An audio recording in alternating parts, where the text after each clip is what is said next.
What's our symbol for closed syllable? Okay.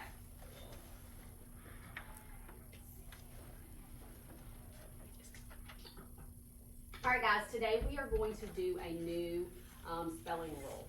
We talked about magic E already, and now we are going to add it to our Aspire cards. The symbol for vowel consonant E is this. Everybody show me the symbol. There we go.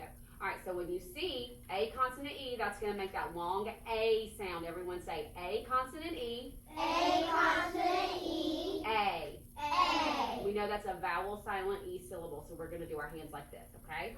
I'm adding that into our vowel cards. All right, ready? Go. M,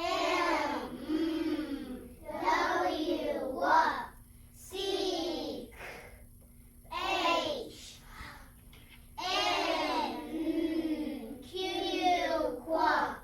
T, H,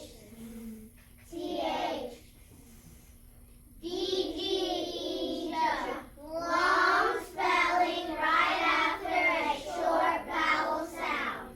C before E, C before I, C before Y, G before E, G before I, G before Y, S, J, C, H, K, W, H, S, H, T, TCH, long spelling right after a short vowel sound. D, Oh, cut it off. D. D, D. Ready? D. D, F,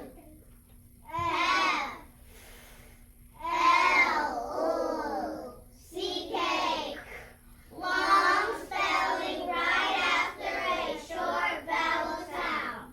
Z, B, T, R, G, V, X, Y, E, F,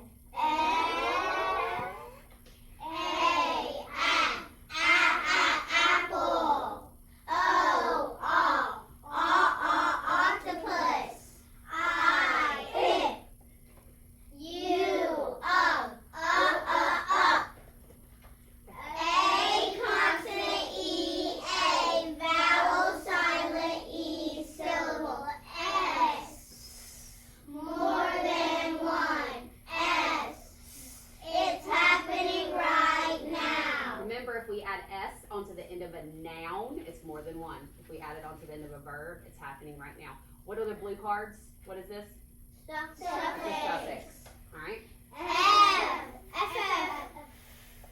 L, SS, long spelling right after a short vowel sound. What do our F, L, and S, what rule is that? Floss rule. Floss rule. We double the F, L, S, or Z. Z right after a. Short vowel sound. So today we are going to practice writing words.